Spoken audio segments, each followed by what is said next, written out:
এবং আরেকটা ব্যাখ্যা হচ্ছে সারা রাতের দৃশ্য অদৃশ্যের যে ক্ষতি আছে, দৃশ্য অদৃশ্যের অনেক ক্ষতি আছে, এগুলো এখনকার সায়েন্স বিশ্বাস করে না। আর সায়েন্স বিশ্বাস করে না বলে যে আমরা বিশ্বাস করবো না এমনটাও নয়, ঠিক আছে? নবী সাল্লাল্লাহু আলাইহি ওয়াসাল্লাম বলেছেন, রাতের বেলা তোমরা বাচ্চাদেরকে সন্ধ্যাবেলা ছেড়ে দিও না, সন্ধ্যাবেলা বাচ্চাদেরকে ছেড়ে দিও না, আগে ভালো করে সন্ধ্যাটা হয়ে যাক, যদি ছাড়তে হয় তারপর ছেড়ো। তারপর রাতের রাত যখন গভীর হবে তখন তোমরা এলো পাথারি ঘোরাফেরা করো না, রাস্তাঘাটে বনে জঙ্গলে ঘোরাফেরা করো না। আর এই সময় এমন কিছু মাখলুককে আল্লাহ পাক ছেড়ে দেন যাদেরকে তোমরা দেখো না। এখন বিজ্ঞান যেটা প্রমাণ করতে পারে নাই, এটা কি বিজ্ঞানের ব্যর্থতা না ইসলামের ব্যর্থতা? তো এখন যে একটা মানে একটা মূলা ঝুলায় দেওয়া হয়, যদি বৈজ্ঞানিকভাবে আপনি প্রমাণ করতে না পারেন তাহলে সেটার কোনো অস্তিত্ব নাই, এই কথাটাকে ডাহা মিথ্যা কথা। যদি মুমিন হতে চান তাহলে এই কথার উপরে এসে ইসলাম কবুল করতে হবে। যদি মুমিন মুসলিম হতে চান এই কনসেপ্টটার ঊর্ধ্বে এসে ইসলাম কবুল করতে হবে। আল্লাহ রাব্বুল আলামিন এবং তার রাসূল যা বলেছেন সেটাই চূড়ান্ত সত্য, সেটা আমরা প্রমাণ করতে পারি বা না পারি, এটাকে অন্ধভাবেই বিশ্বাস করতে হবে। এটাই হচ্ছে একটা মৌলবাদী কনসেপ্ট। আর এভাবে ইসলামের মৌলিক বিষয়গুলোকে না মানলে কেউ মুসলিমই হবে না। কথা কি বুঝতে পারছেন? আচ্ছা, তিনি বলছেন রাতের বেলায় এমন কিছু মাখলুক বের হয় যাদেরকে তোমরা দেখো না। দুষ্ট জিন বের হয়। কি বের হয়? জিন জাতি নাই পৃথিবীতে? আল্লাহ পাক সূরা জিন নামে একটা গোটা সূরা নাযিল করেছেন, করেন নাই? হাফেজ আছে না এখানে মানুষ? কুলু হিয়া ইলাইয়া আন্নাহু ইসতামা নাফারু মিনাল জিন্নি ফাকালু ইন্না সামি'না কুরআনান আজাবা। জিনদের একটা দল কোরআন শুনে বলেছিল যে আমরা অদ্ভুত আজব একটা কোরআন শুনেছি। তারপর তারা গিয়ে তাদের কওমের কাছে ইসলামের দাওয়াত দেয়, ওই কওম ইসলাম কবুল করে। এটা নবী সাল্লাল্লাহু আলাইহি ওয়াসাল্লামের জীবনের সেই সময়কার ঘটনা, যখন নবীজি তায়েফ থেকে ফিরে আসছেন, তায়েফবাসী তাকে অত্যাচার করলো, তিনি নাখলা উপত্যকায় এসে নামাজ পড়ছেন, ওই নামাজের কেরাত শুনে জিনরা ইসলাম কবুল করেছে। সূরা জিনে আল্লাহ পাক এই কথা নাযিল করেছেন। তো আল্লাহ পাক যে বলছেন জিন জাতি আছে, আল্লাহ কি মিথ্যা কথা বলছেন? নাকি নাসা যখন বলে এলিয়েন আছে তখন এটা সত্য, আর আল্লাহ বলছেন জিন জাতি আছে এটা মিথ্যা? তা আমাদেরকে আবার নতুন করে মুসলমান হওয়া লাগবে এখন, আমাদের কনসেপ্ট চেঞ্জ হয়ে গেছে। আবার দেখেন আল্লাহ পাক বলছেন সূরা জারিয়াতের 56 নম্বর আয়াতে, ওয়ামা খালাকতুল জিন্না ওয়াল ইনসা ইল্লা লিয়াবুদুন, আমি জিন আর মানুষকে শুধু আমার ইবাদত করার জন্যই সৃষ্টি করেছে। তাহলে দুটো জাতি পাওয়া গেল, জিন এবং মানুষ। জিন কিসের তৈরি? আগুনের তৈরি। মানুষ কিসের তৈরি? কাদা মাটি। ফেরেশতা কিসের তৈরি? নূরের তৈরি। তো এই যে সৃষ্টির বৈচিত্র্য, এটা কার সৃষ্টি? তো সেই আল্লাহ পাকের জ্ঞান সবচেয়ে বেশি না আমার জ্ঞান সবচেয়ে বেশি? সে আল্লাহর পক্ষ থেকে যখন কোরআন এবং হাদিস নাজিল হবে তা আমি অন্ধভাবে মানবো না, নাকি আমি আল্লাহকে চ্যালেঞ্জ করবো ইবলিসের মতো? ইবলিস আল্লাহকে চ্যালেঞ্জ করছে না, খালাকতানি মিন নার ওয়া খালাকতাহু মিন তিন, আমি কেন আদমকে সিজদা করতে যাব? আমি কেন আদমকে সিজদা করতে যাব? আপনি আদমকে সৃষ্টি করেছেন মাটি দিয়ে, আমাকে সৃষ্টি করেছেন আগুন দিয়ে, তাহলে আমি আদমের চাইতে সুপিরিয়র, আমি আদমের চাইতে সেরা, তা আমি কেন ওকে সিজদা করতে যাব? ইবলিস আল্লাহকে চ্যালেঞ্জ করলো না? এখন আমরা যারা আল্লাহকে চ্যালেঞ্জ করছি, এখন এই বিশ্বে যারা আল্লাহকে চ্যালেঞ্জ করছে, কোরআনকে চ্যালেঞ্জ করছে, হাদিসকে চ্যালেঞ্জ করছে, এরা কি আল্লাহর অনুগত বান্দা না ইবলিসের এজেন্ট? এরা এই চ্যালেঞ্জিং ফিলোসফিটা পেল কোথা থেকে? ওই ইবলিস থেকে। ইবলিস থেকে এই ফিলোসফি এসেছে। আর ইবলিস তো এখনো মরে যায় নাই, মরে গেছে, বরং সে এখন প্রবীণ, বয়স্ক হয়ে গেছে, তার অভিজ্ঞতা এখন অনেক বেশি। তার অভিজ্ঞতা কি বেশি? দেখবেন ইবলিস সবার আগে আদম সন্তানের গা থেকে কাপড় খুলে ফেলেছিল, জানেন? আপনাকে দেখাচ্ছি, সূরা আরাফ পড়েন। সূরা আরাফের মধ্যে আল্লাহ পাক বলছেন, ইয়া বানি আদম, হে আদম সন্তান, লা ইয়াফতিনান্নাকুমুশ শাইতান, হে আদমের সন্তানরা তোমরা শুনে রাখো, শয়তান ইবলিস যেন তোমাদেরকে ফিতনায় ফেলতে না পারে। কে বলছেন? আল্লাহ। কিরকম ফিতনা? ইয়ানজিউ আনহুমা লিবাসাহুমা, যে ইবলিস তোমাদের বাবা মায়ের গা থেকে কাপড় খুলে ফেলেছিল। ইয়া বানি আদম লা ইয়াফতিনান্নাকুমুশ শাইতান কামা আখরাজা আবাওয়াইকুম মিনাল জান্নাহ ইয়ানজিউ আনহুমা লিবাসাহুমা। আল্লাহ পাক বলছেন, হে আদমের সন্তানরা তোমরা সতর্ক থেকো, ইবলিস যেন তোমাদেরকে ফিতনায় ফেলতে না পারে, যেমন করে সে তোমাদের বাবা এবং মাকে জান্নাত থেকে বের করে দিয়েছিল এবং তাদের গায়ের কাপড় খুলে ফেলেছে। কখন কাপড় খুলে গেছে জানেন? যখন ওই যে গাছের কাছে তারা চলে গেলেন, ওই যে এই গাছের কাছে যেও না, ওয়ালা তাকরাবা হাদিহিশ শাজারা, তোমরা এই গাছের কাছে যেও না। যখনই তারা গাছের কাছে গেলেন, ফল খেলেন, সাথে সাথে গায়ের কাপড় খুলে পড়ে গেছে। এর আগ পর্যন্ত দুজন জানতেন না কার লজ্জাস্থান কেমন। এই ঘটনার পর একে অপরের লজ্জাস্থান উন্মুক্ত হয়ে যায়। তারপর তারা জান্নাতের পাতাগুলো ছিঁড়ে ছিঁড়ে লজ্জাস্থান ঢাকতে লাগলেন। তাহলে ইবলিস আমাদের পিতামাতাকে প্রতারিত করে ধোকায় ফেলে গা থেকে কাপড় খুলে ফেলেছে না? কথা কি বুঝতে পারছেন? এটাই আল্লাহ পাক বলছেন তোমাদের কাপড় যেন তারা খুলতে না পারে, তোমাদেরকে যেন হে আদম সন্তান ইবলিস ফিতনায় ফেলতে না পারে। তাহলে এখন আপনি বলেন, এই বিংশ শতাব্দীতে এসে, একবিংশ শতাব্দীতে এসে যারা মুসলিমদের গা থেকে কাপড় খুলে ফেলতে চায়, এরা কার এজেন্ট? এরা কার এজেন্ডা বাস্তবায়ন করছে? প্রমাণ হিসেবে কি আমি নিজের মন গড়া কথা বললাম, কোরআন থেকে দলিল দিলাম? কোন সূরা? সূরা আরাফ এর প্রথম 3টা পৃষ্ঠা পড়েন, ডিটেইলস লেখা আছে। আর আল্লাহ পাক বলেছেন ওয়ালাকাদ ইয়াসসারনাল কুরআনা লিযিকরি ফাহাল মিন মুদ্দাকির। কোরআনকে আমি বোঝার জন্য একদম সহজ করেছি, যে কেউ কোরআন বুঝতে পারবে ইনশাআল্লাহ। খালি পড়ে দেখো, ফাহাল মিন মুদ্দাকির, কেউ কি আছো কোরআন উপলব্ধি করবে? তো কোরআন বুঝতে হবে স্বচ্ছ মন নিয়ে। বিরোধিতা করার মন নিয়ে যদি কোরআন বুঝতে চান তাহলে আপনি বিভ্রান্ত হয়ে যাবেন। স্বচ্ছ মন নিয়ে, একটা কলবুল সালিম নিয়ে, আত্মসমর্পণের নিয়তে আপনাকে কোরআন বুঝতে হবে। দেখবেন আল্লাহ আপনাকে হেদায়েত দিবেন ইনশাআল্লাহ। আল্লাহ পাক আমাদের সবাইকে কোরআন বোঝার তৌফিক দান করুন। তো যেটা বলছিলাম প্রিয় ভাইরা, রাতের বেলা এইসব প্রাণী বের হয়, নবী সাল্লাল্লাহু আলাইহি ওয়াসাল্লাম বলেছেন অতএব আপনাদের বাচ্চা যারা আছে এদেরকে সন্ধ্যাবেলায় বাইরে ছেড়ে দিবেন না। এখন কিন্তু প্রচুর ঘটনা ঘটছে, প্রচুর জিনঘটিত ঘটনা ঘটছে, রুকিয়া করাতে হচ্ছে, জাদু টোনা করা হচ্ছে, বান টোনা করা হচ্ছে না? আর অনেক সময় আমরা মনে করি, এখন সায়েন্সের যুগ তো, মানুষ মনে করে এগুলোর কোনো ভিত্তি নাই মনে হয়। কোরআন বলছে জাদু সত্য। কে বলছে? কোরআন বলছে জাদু সত্য। কোন সূরা? সূরা বাকারা আয়াত নাম্বার 101। সূরা বাকারা আয়াত নাম্বার 101, 102 পড়ে দেখেন। ওয়াত্তাবিউ মা তাতলু শায়াতিন আলা মুলকি সুলাইমান, এই আয়াতটা পড়েন, বিশাল একটা আয়াত আছে। ওয়ামা কাফারা সুলাইমান ওয়ালাকিন্নাশ শায়াতিন কাফারু ইউআল্লিমুনা আন-নাসা সিহর। এই সিহর দিয়ে কি হতো? মা ইউফাররিকুনা বিহি বাইনাল মারই ওয়া যাওজি। সুলাইমান আলাইহিস সালামের সময় এই জাদুবিদ্যার প্রচলন ছড়িয়ে পড়ে। এই জাদু মানুষ শিখে কি করছিল? নারী পুরুষের মাঝখানে, স্বামী স্ত্রীর মাঝখানে বিভেদ সৃষ্টি করছিল। এখন দেখেন না, পরিবারে স্বামী স্ত্রীর বন্ধন ভেঙে যায় না? খুব ভালো সম্পর্ক, হঠাৎ করে সম্পর্ক খারাপ, কেউ কাউকে দেখতে পারে না, এমন হচ্ছে না? এই জাদুবিদ্যা সত্য। এবং এখনকার অনেক ভণ্ড যে কবিরাজগুলো বের হয়েছে, এরা জিনকে তাবে করে নিয়ে এই জিনদের মধ্য দিয়ে মানুষের মধ্যে জাদু ছড়িয়ে দিয়েছে, এবং এর ফলশ্রুতিতে বহু পরিবার ধ্বংস হয়ে যাচ্ছে। এই জাদুবিদ্যা সত্য। আরো একটা জিনিস সত্য, নবী সাল্লাল্লাহু আলাইহি ওয়াসাল্লাম বলেছেন ইন্না আইনাল হক, চোখের নজর সত্য। নবী করিম সাল্লাল্লাহু আলাইহি ওয়াসাল্লাম বলেছেন চোখের বদনজর সত্য। যে আমরা বলি ফেসবুকে এত বেশি ছবি দিয়েন না ভাই, ছবি তুলেন না, বারবার যে বলি নিষেধ করি, কারণ কি জানেন? একটাই কারণ, বিকজ চোখ লাগাটা সত্য।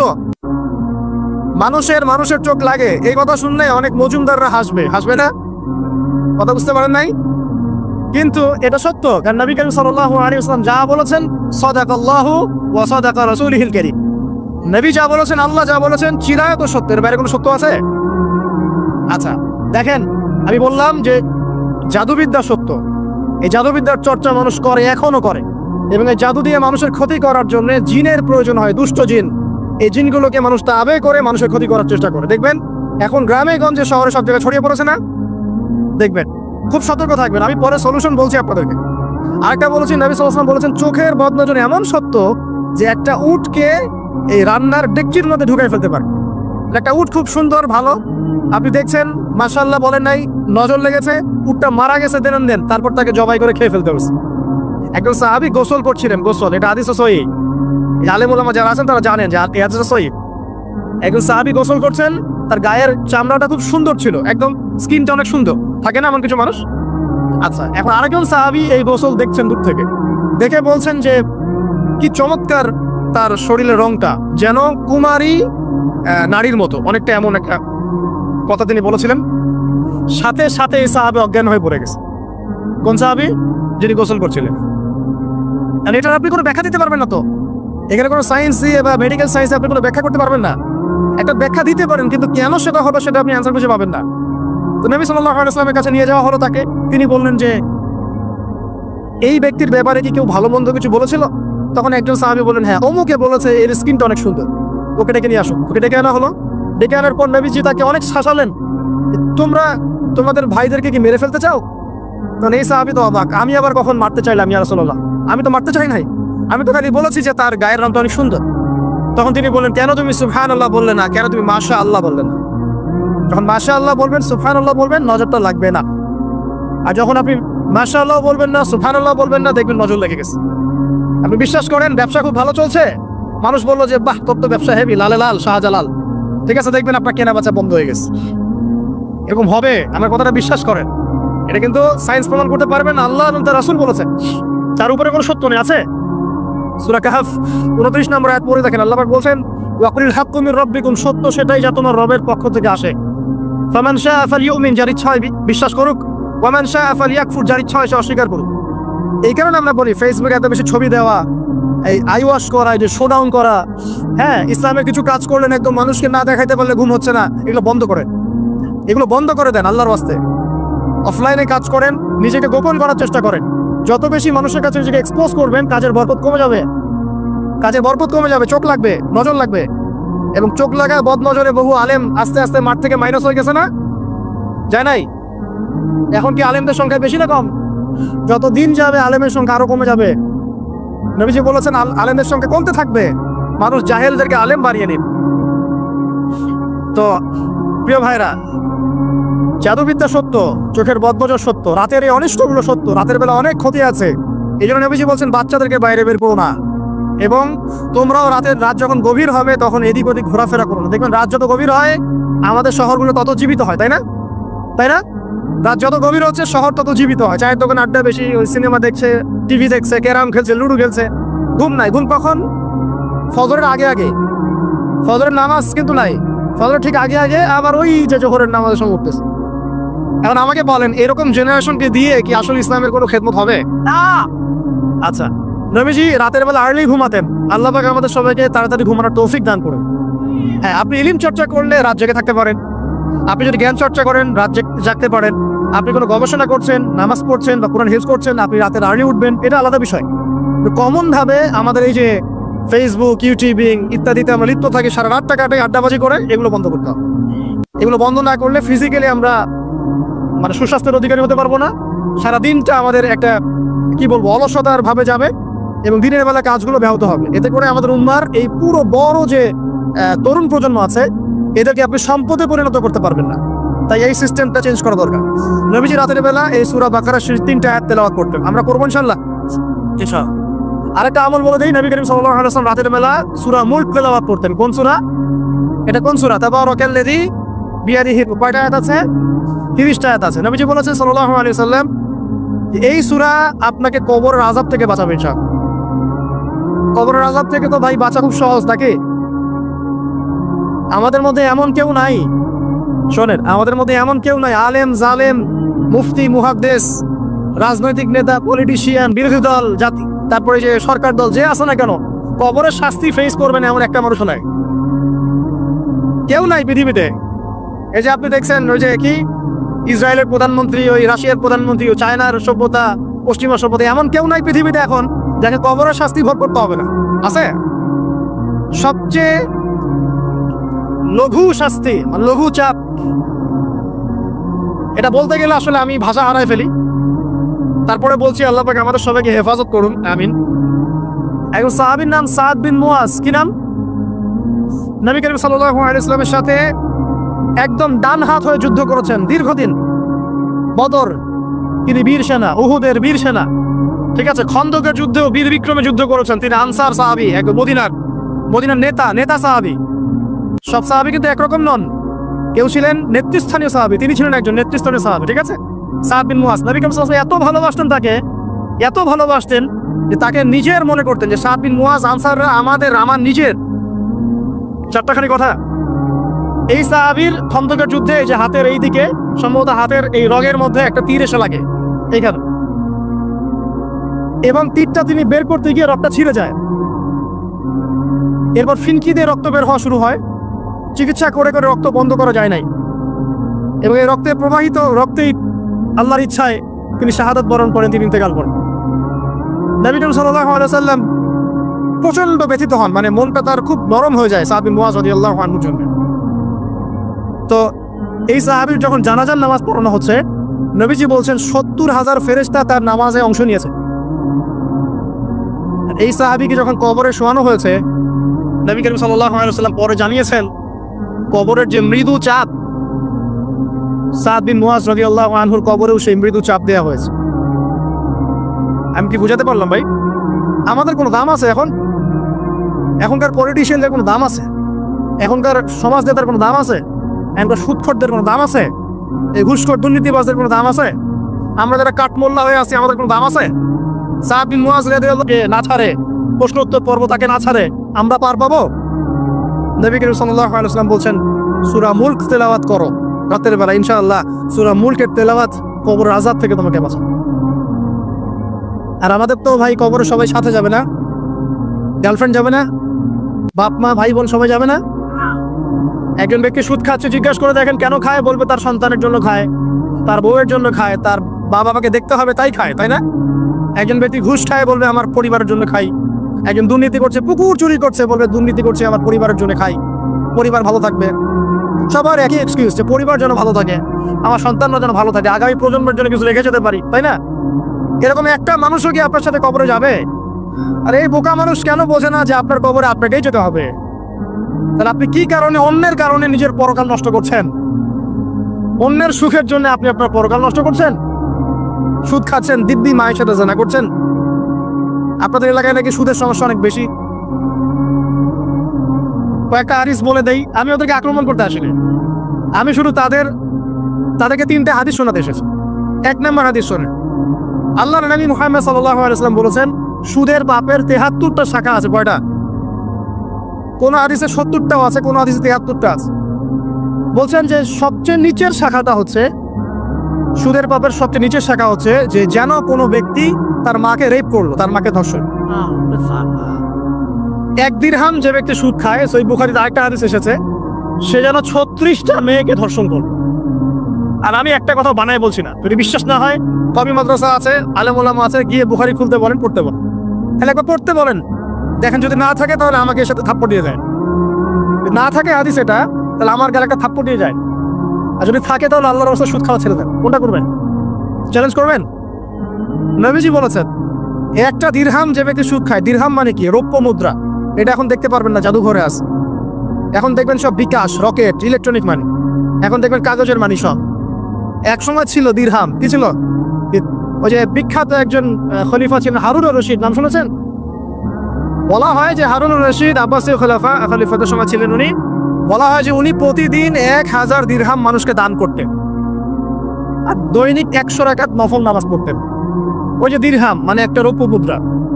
তো 1 দিরহাম যে ব্যক্তি সুদ খায়, বলা হচ্ছে যে সে ব্যক্তি যেন 36টা মেয়েকে ধর্ষণ করলো বা 36 বার জেনা করলো। আরেকটা হাদিসে এসেছে, এটা কোরআনেও আছে, হাদিসে তো আছেই, কোরআনেও আছে। কি সেটা? আল্লাহ পাক বলছেন ইয়া আইয়ুহাল্লাযীনা আমানু, হে মুমিনগণ, ইত্তাকুল্লাহ, তোমরা আল্লাহকে ভয় করো।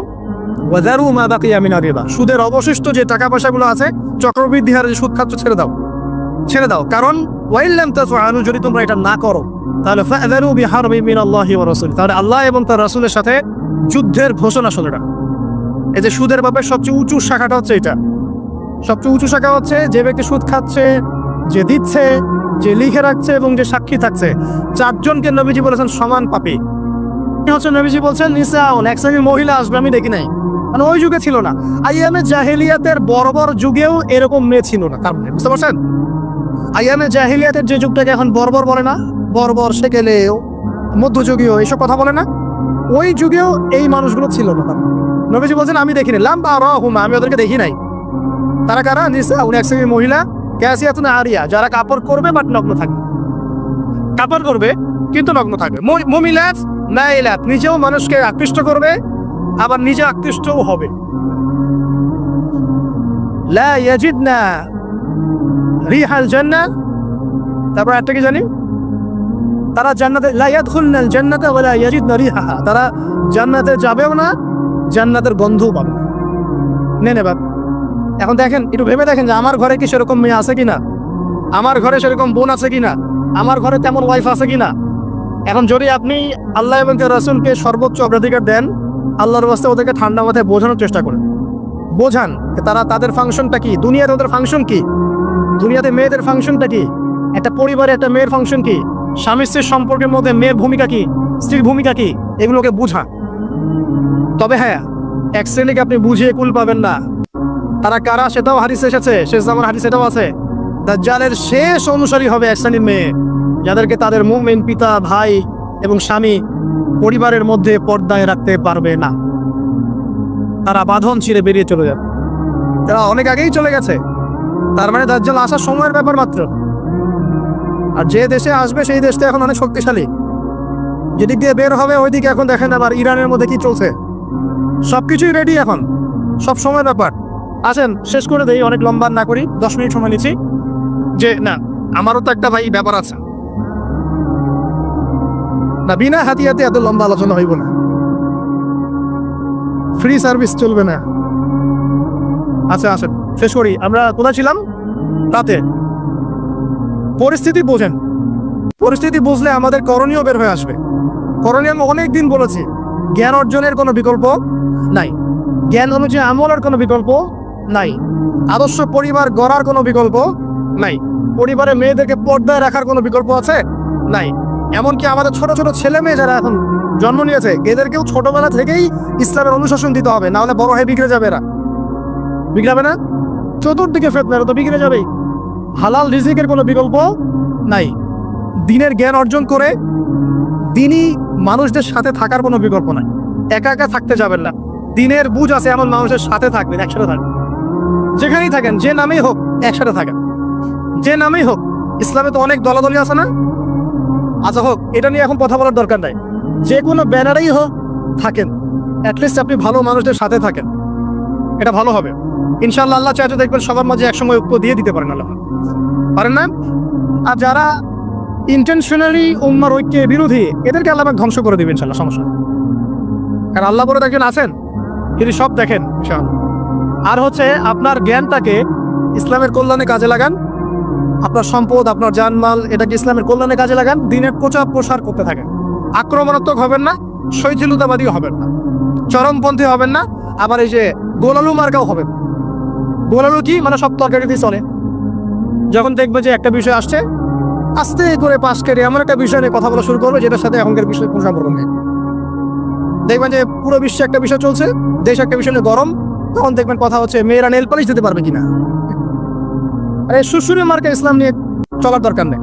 যখন যেটা সামনে আসবে এটা ফেস করতে হবে, এবং সেটা চরম পন্থায় না, আক্রমণাত্মক ভাবে না, মানুষকে হিকমার সাথে, নসিহতের সাথে ঠান্ডা মাথায় যুক্তি প্রমাণ দিয়ে বুঝাতে হবে। এরপর যারা বুঝবে আলহামদুলিল্লাহ, যারা বুঝবে না এদের দায়িত্ব কারো হাতে? আল্লাহর হাতে। আল্লাহ পাক হয় গজবে শেষ করবেন, না হলে আল্লাহ পাক চাইলে দায়িত্ব দিতে পারে, এটা আল্লাহ পাকের ইখতিয়ার। তো আসেন ভাই, এই আমলগুলোর সাথে আর কয়েকটা আমল বলে দেই। সেটা হলো রাতের বেলা অবশ্যই সূরা কাফিরুন একবার পড়বেন। কোন সূরা? এই সূরা যে ব্যক্তি একবার করে পড়বে প্রত্যেক রাতে, আল্লাহ পাক তাকে শিরকের পাপ থেকে বাঁচাবে। কোন পাপ? শিরকের পাপ। আর শিরকের পাপ সবচেয়ে মারাত্মক। যার আমল নামায় শিরকের পাপ আছে, এই আমল নামা জান্নাতে যাচ্ছে না, এটা স্পষ্ট কথা।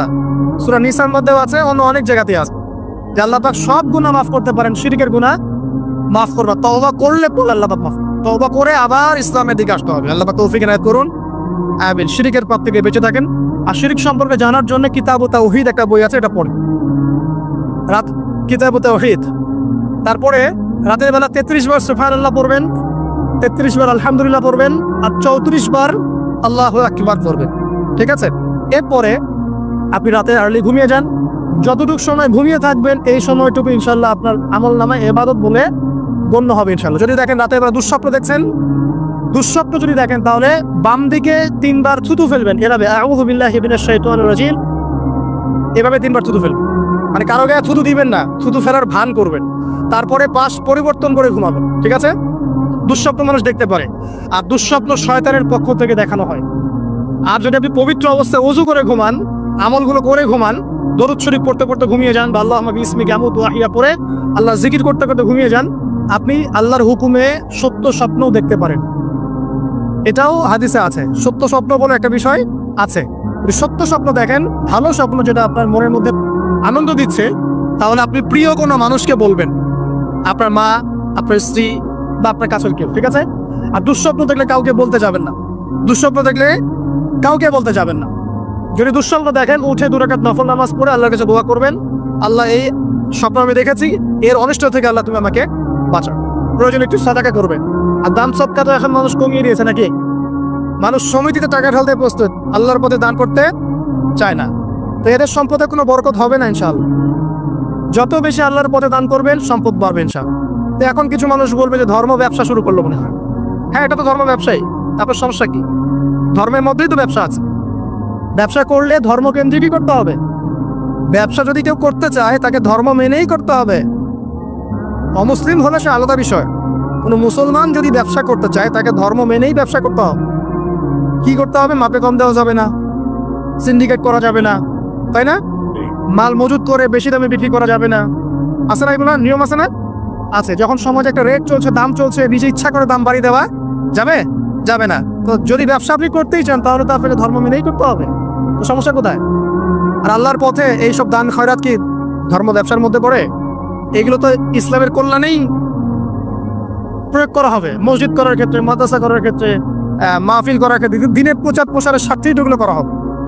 তো দিনকে কেন্দ্র করে, দিনকে এগিয়ে নেওয়ার জন্য যদি দান সাদকা ব্যবসা হয়ে যায়, তাহলে দুনিয়া এগিয়ে নেওয়ার জন্য আপনারা যা করছেন এটা দুনিয়া ব্যবসা, তাই না? একটা পলিটিক্যাল দলকে ক্ষমতায় নিয়ে যাওয়ার জন্য যা করছে এটা পলিটিক্যাল ব্যবসা।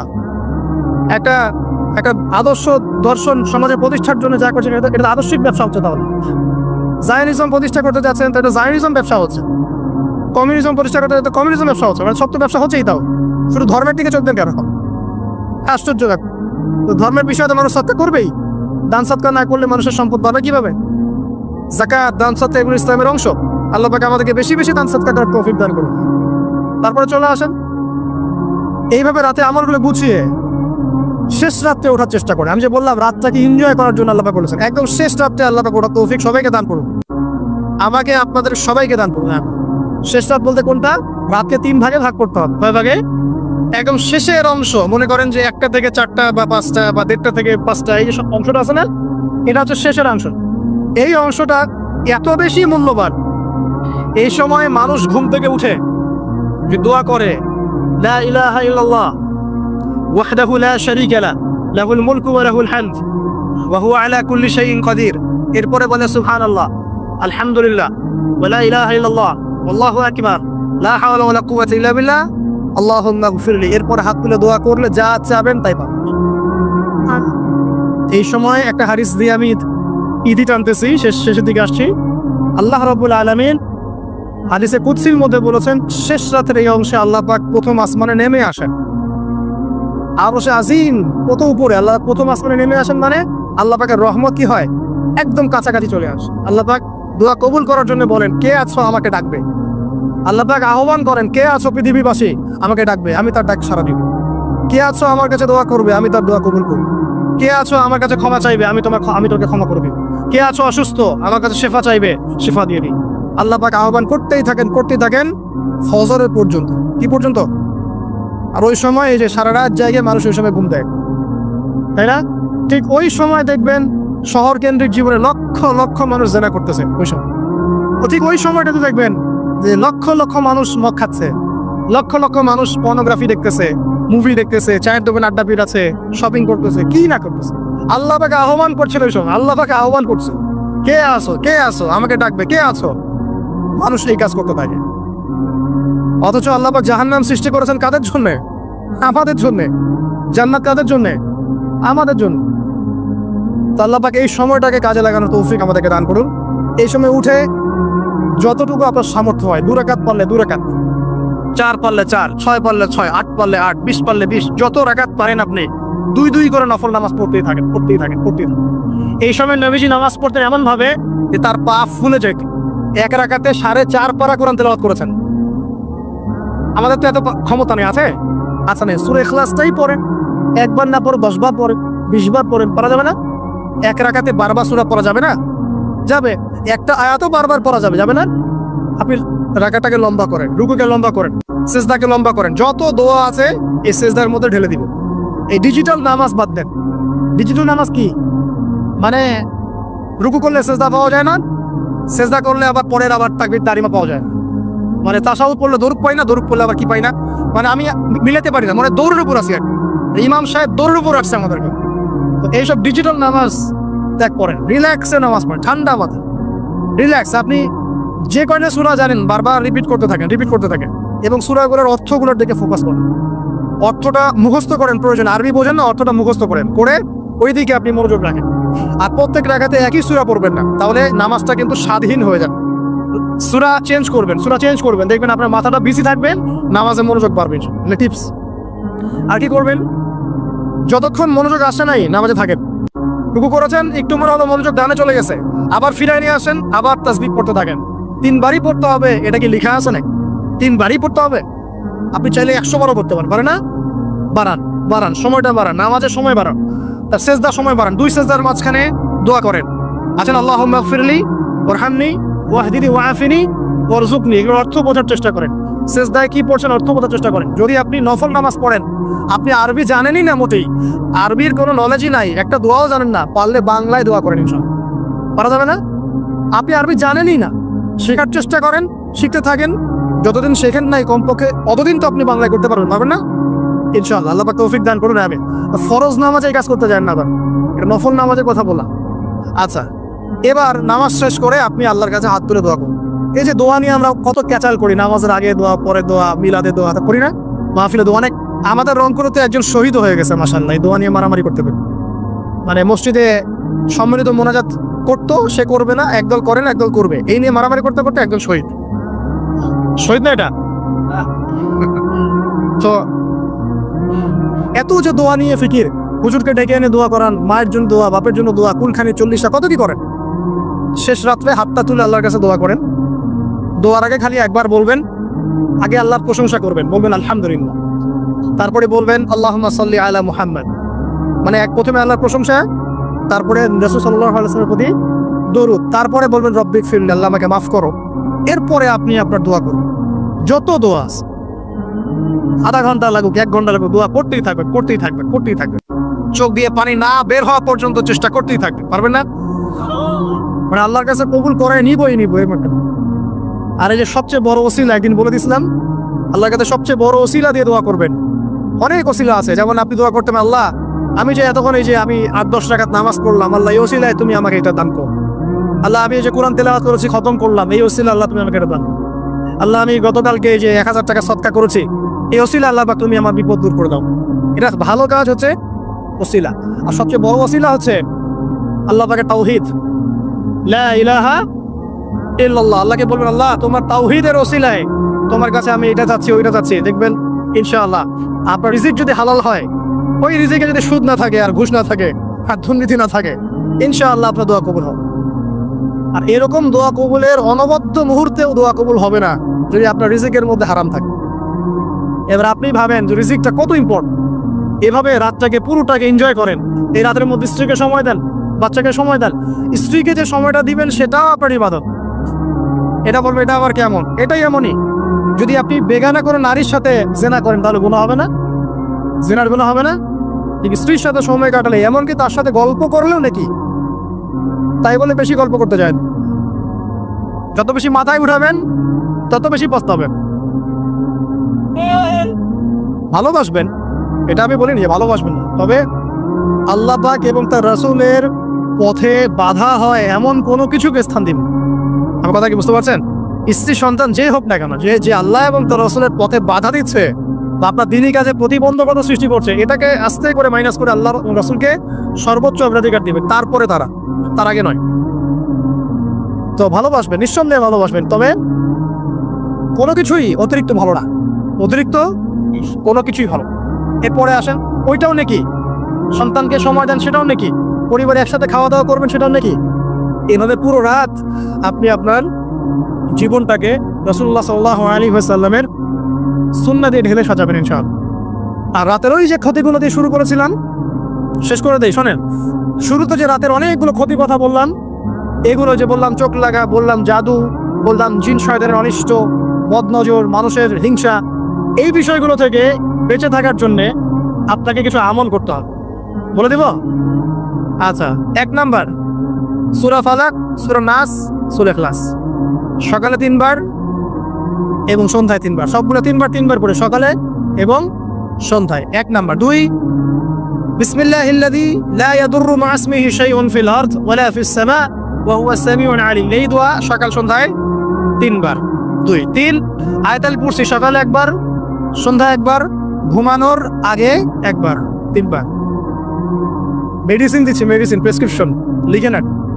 3টা বললাম। 4 সূরা বাকারার শেষে 3 আয়াত, রাতের বেলা একবার, 4, 5 খুবই স্ট্রং একটা আমল দিচ্ছে। সূরা ইয়াসিন, কোন সূরা?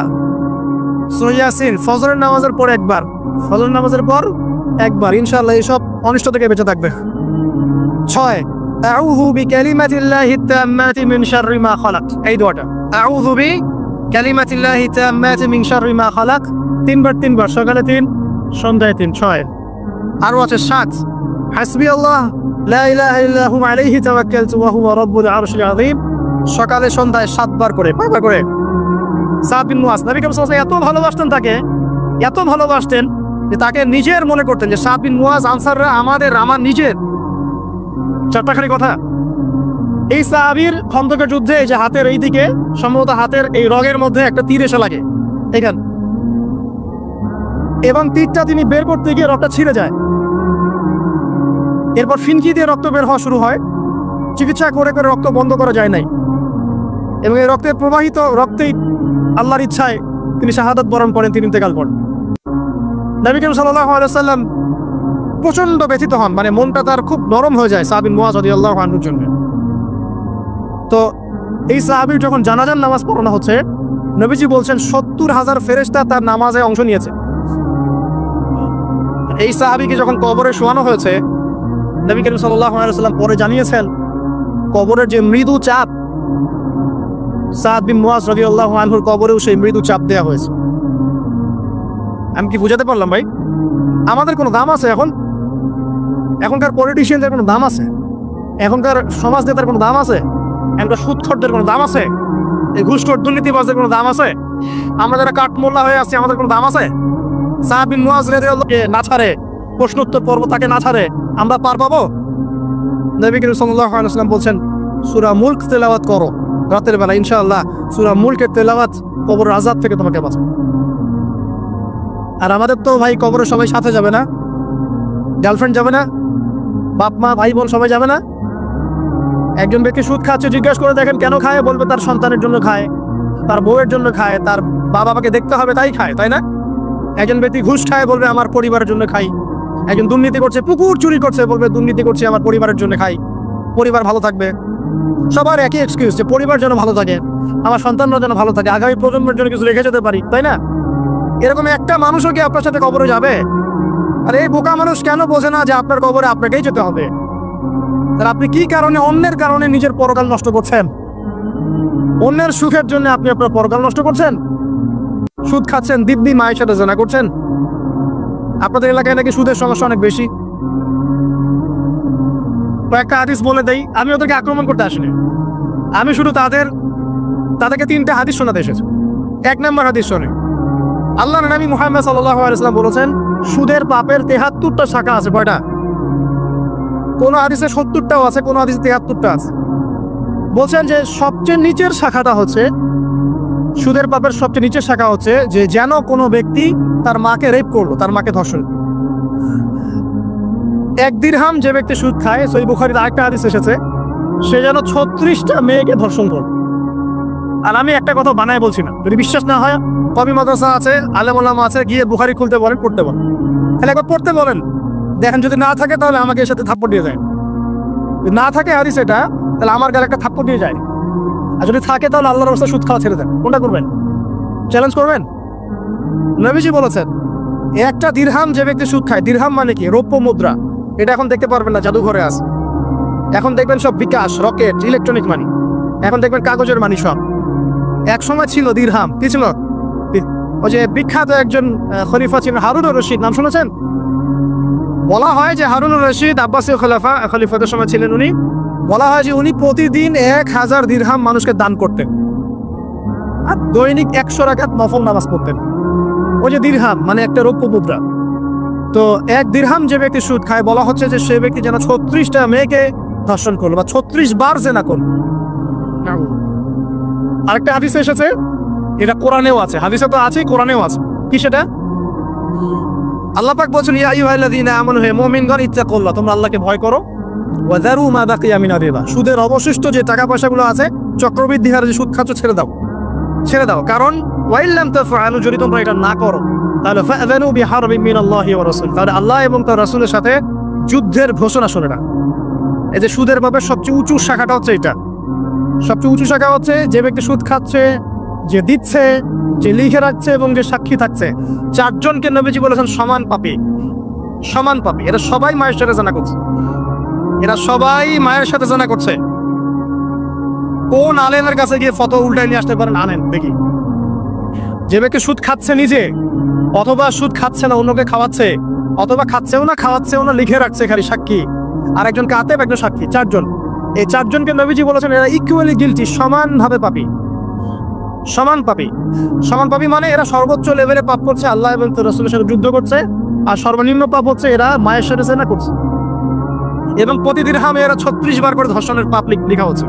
এখন আমি বলি, একটা ব্যক্তি যদি আপনাদের এলাকায় পাওয়া যায়, একজন ব্যক্তি বা একজন ছেলে হোক আর মেয়ে হোক, একটা ব্যক্তি পাওয়া যায় যে ব্যক্তি নিয়মিত জেনা করে, আপনি তাকে কিভাবে ট্রিট করবেন? আপনি কি তাকে সম্মান করবেন? তাকে সালাম দিবেন? তার বাসায় গিয়ে খাবেন? সে যদি আপনাকে দাওয়াত করে খাওয়ায়, খাবেন? একটা মেয়ে যদি একবার জেনা করে, আপনি তার সাথে এরকম করবেন? আর আপনি প্রতিদিন সুদ খাচ্ছেন, প্রতিদিন জেনা করছেন, কিন্তু আপনার কোনো ফিলিংস নাই। ফিলিংস নাই কেন আমি সেটা বলি, ফিলিংস নাই কেন সেটা আমি বলছি আপনাকে। ফিলিংস নাই এই কারণে যে আপনার এই দেহটার ভিতরে একটা আত্মা আছে, রূহ আছে না, একটা কলব বলে একটা কথা আছে না, এই কলবটা আপনার মরে গেছে, জীবিত নাই। আপনার দেহের মধ্যে কোনো কলব নাই, বা কলব থাকলেও সেটা মুর্দা, এটা জিন্দা না। এটা জিন্দা হবে কোথায়? আল্লাহ মানুষের কাছে যান, গিয়ে দেখবেন তিনি আপনাকে মৌতের কথা স্মরণ করাবে, কোরআন ধরাই দিবে, জিকির ধরাই দিবে, নামাজ ধরাই দিবে। আস্তে আস্তে দেখবেন আপনার কলবটা আবার জিন্দা হবে ইনশাআল্লাহ। এই মৃত কলব নিয়ে আপনাকে নসিহত করে আমারও কোনো লাভ নাই। আমি যে নসিহত করছি আসলে কোনো লাভ নাই, কারণ আপনার কলবটা মৃত। আগে কলবটা জিন্দা করতে হবে। কলব জিন্দা হবে দুইটা কাজ, মাত্র দুইটা কাজ। এক, বেশি বেশি কোরআন তেলাওয়াত করা যাবে ইনশাআল্লাহ।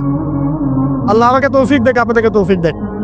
আরেকটা হচ্ছে দুই, বেশি বেশি আল্লাহর জিকির, বেশি বেশি আল্লাহর জিকির, চলতে ফিরতে সুবহানাল্লাহ, আলহামদুলিল্লাহ, আল্লাহু আকবার, লা ইলাহা ইল্লাল্লাহ, লা হাওলা ওয়ালা কুওয়াতা ইল্লা বিল্লাহ, হাসবুনাল্লাহু ওয়া নি'মাল ওয়াকিল। মানে চলতে ফিরতে, আস্তাগফিরুল্লাহ ওয়া আতুবু ইলাইহি। ঠিক আছে, যত জিকির জানেন চলতে ফিরতে করতে থাকেন, কলব জিন্দা হবে ইনশাআল্লাহ।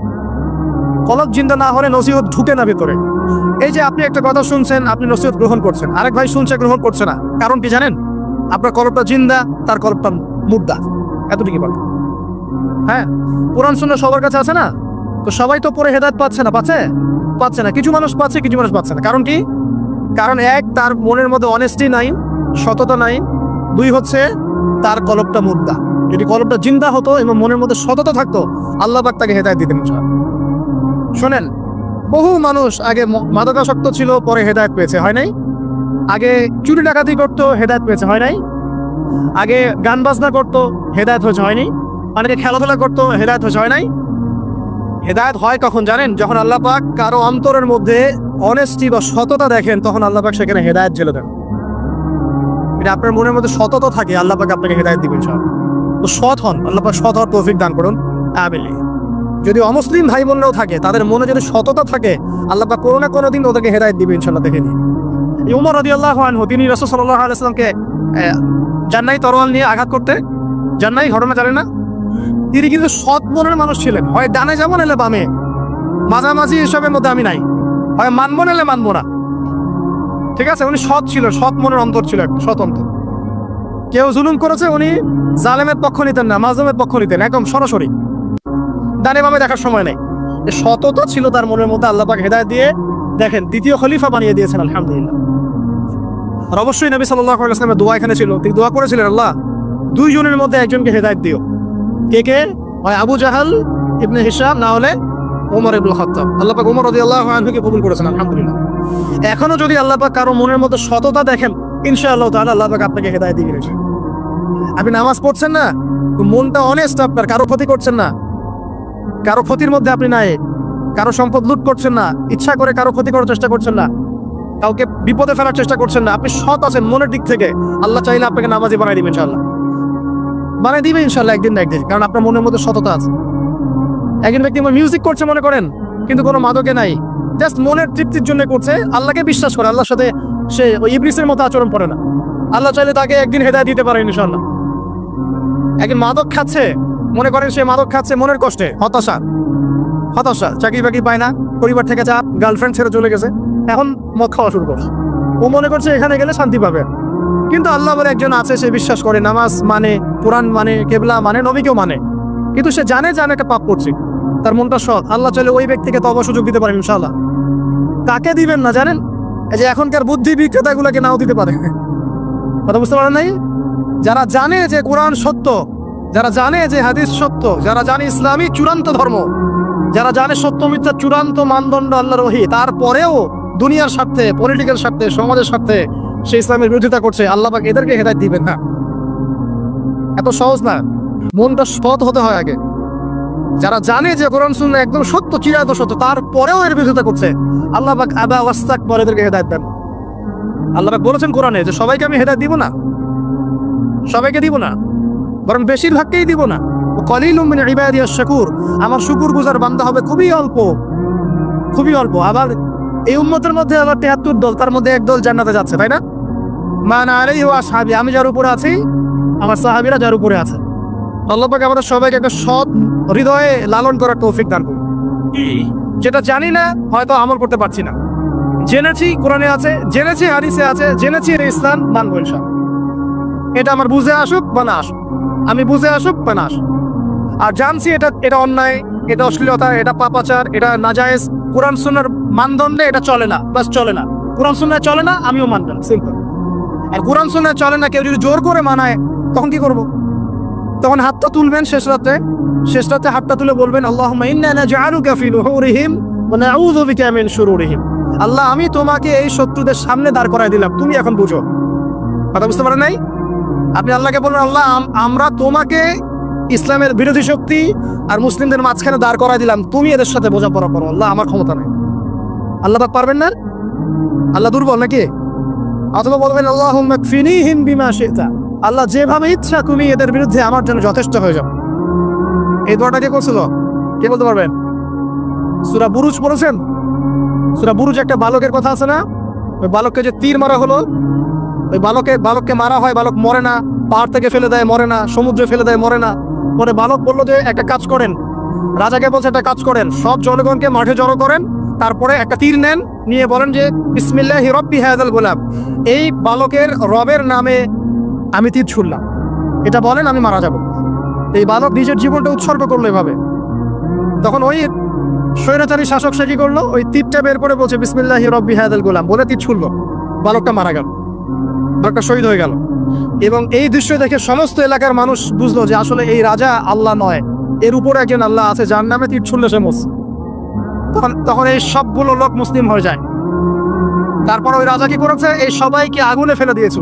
পড়ে দেখেন, তাফসীর ইবনে কাসির পড়েন, জালালাইল পড়েন, এই যে মারিফুল কোরআন পড়েন, মারিফুল কোরআন নাই বাসায়, মারিফুল কোরআন পড়েন, ওখানে দেখেন সবাইকে আগুনে ফেলে দিয়েছে। শেষমেশ একজন মা আর তার কোলে একটা বাচ্চা। তো মা এখন লাফ দিতে ভয় পাচ্ছে, বাচ্চা আছে কোলে। ঠিক সেই মুহূর্তে ওই বাচ্চা কথা বলে উঠেছে। সে বাচ্চা বলেছে, হে আম্মা, তুমি লাফ দাও, ভয় পেও না, যে আগুন তুমি দেখছো এর নিচে জান্নাত আছে। ইতিহাসে 3 জন শিশু কথা বলেছে, দুগ্ধপোষ্য শিশু, তার মধ্যে এই বাচ্চাটা একজন। আরেকজনকে কে বলতে পারবেন? ঈসা ইবনে মারইয়াম, তিনি কথা বলেছেন না? কথা বলেছেন। তো আল্লাহ পাক চাইলে এটা করতে পারেন না? আমাদের বিজ্ঞান বলবে যে একটা বাচ্চা কথা বলতে পারে, 2 মাসের বাচ্চা। তার মানে আল্লাহ ভুল, বিজ্ঞান সত্য? না বিজ্ঞান ভুল, আল্লাহ সত্য? কোনটা? আপনাদের আকীদা ঠিক করেন। এক কথা, কোরআন সুন্নাহয় যা আছে এর বাইরে সত্যের কোনো উৎস নাই। আছে? নাই। দ্বিতীয় কথা হচ্ছে, হ্যাঁ, কোরআন সুন্নাহর সাথে যাই মিলে যাক না কেন, যে কোনো দর্শন, যে কোনো মতবাদ, যে কোনো থিওরি, যে কোনো স্কুল অফ থট মানতে কোনো আপত্তি আছে? নাই। আর কোরআন সুন্নাহর সাথে যা মিলবে না, মানবো না। আর মানবো না বললে কি আমরা আক্রমণ করতে যাব?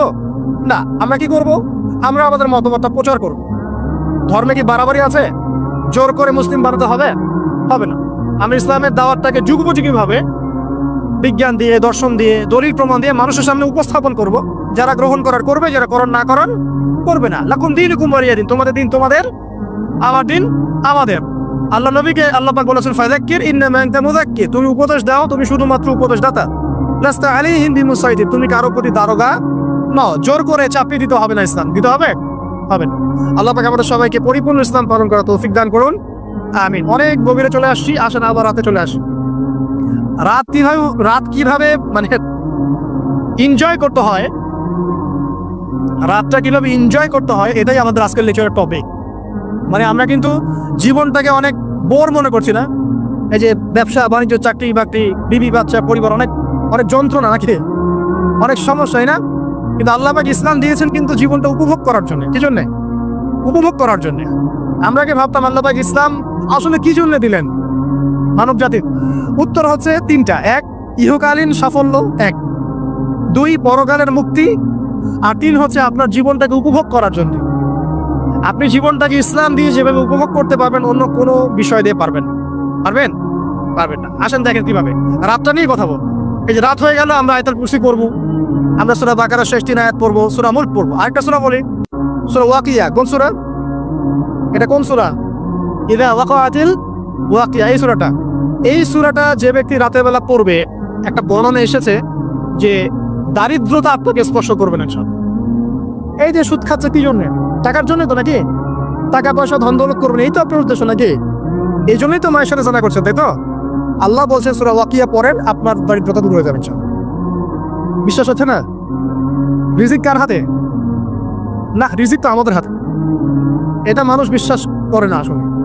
এটা মুখে বলে, মানুষ মুখে বলে রিজিক আল্লাহর হাতে। মানুষ যদি বিশ্বাস করতো রিজিক আল্লাহর হাতে, তাহলে মানুষ কেমন করে সুদ খাবে? ও মনে করছে রিজিক আমার হাতে, আমি যদি খাই সুদ তাহলে আমি গেইন করবো, যদি না খাই তাহলে আমি দারিদ্রতায় ভুগবো নাকি? যদি আমি ঘুষ নেই তাহলে আমার উন্নতি হবে অর্থনৈতিক, যদি না নেই তাহলে আমি মরে যাব, না খেয়ে মরে যাব। যদি আমি দুর্নীতি করি তাহলে আমি বাঁচবো, আমার সন্তানরা ভালো থাকবে, যদি না করি আমি দারিদ্রতায় মরে যাব, তাই তো? এই কনসেপ্ট ছাড়া কেউ এগুলা কাজ এমনি করতে পারে নাকি? নিঃসন্দেহে আমরা মনে করি যে রিজিকের মালিক আমরা, আল্লাহ নয়। শুধু মুখের মধ্যে বলি যে রিজিকের মালিক আল্লাহ। রিজিকের মালিক যদি আল্লাহ হতো তাহলে আমি হালাল পথে থাকতাম এবং তাওয়াক্কুল করতাম যে আল্লাহ আমাকে যা রিজিক দিয়েছেন তা তো আসবেই, আসবে না? আসবেই। আমাকে আপনাকে যদি আল্লাহ পাক, কি বলবো, এটা কোন জেলা? লালমনিরহাট। লালমনিরহাটের 100 একর জায়গায় যত ধান হয়, এতগুলো ধান যদি আপনার আমল নামায় লেখা থাকে, মানে আপনার আমল নাম হচ্ছে রিজিকে, তাকদিরে আপনার তাকদিরে যদি লেখা থাকে যে আপনি 100 একর জমির ধান খাবেন তারপর মরবেন, আছে না লেখা? আচ্ছা, একটা দানা কম বেশি হবে? আপনি যদি আল্লাহর প্রতি তাওয়াক্কুলি করেন তাহলে আপনি হালাল পথে থাকবেন, বিশ্বাস করবেন যে আল্লাহ পাক যেটা লিখে রাখছে আমার তাকদিরে রিজিক, এর একটা দানা রেখেও আমি পৃথিবী থেকে যাব না, তখন আপনার অন্য কোথাও যাওয়ার কোনো কারণ নাই। আর যখন আপনি বিশ্বাস করবেন না, না এটা আমার হাতে, আমি যত পরিশ্রম করব তত রিজিক বাড়বে, আমি যত ঘুষ নিব তত বাড়বে, যত সুদ খাবো তত বাড়বে, যত দুর্নীতি করবো তত বাড়বে, তখন তো রিজিকের এই পুরো দায়িত্বটা আল্লাহ পাক আপনার হাতে ছেড়ে দিব। আল্লাহ পাক আপনাকে কোনো বারাকা দিবেন না। ইয়ানহাকুল্লাহু রিবা ওয়া ইউরবিস সাদাকা, সদকা করলে সম্পদ বৃদ্ধি পায়, আর রিবার মধ্য দিয়ে সম্পদ ধ্বংস হয়ে যায়, একদম মাটিতে মিশে যায়। কিভাবে ধ্বংস হয় সেটা এখন আলোচনা করার সুযোগ নাই, সময় নাই। আমি ইনশাল্লাহ আরেকদিন শুধু রিবা নিয়ে আলাদা আলোচনা করবো। এটা সমাজের নিচু লেভেল থেকে উঁচু পর্যন্ত দরিদ্র মানুষদেরকে আরো দরিদ্র করবে আর ধনীদেরকে আরো ধনী করবে।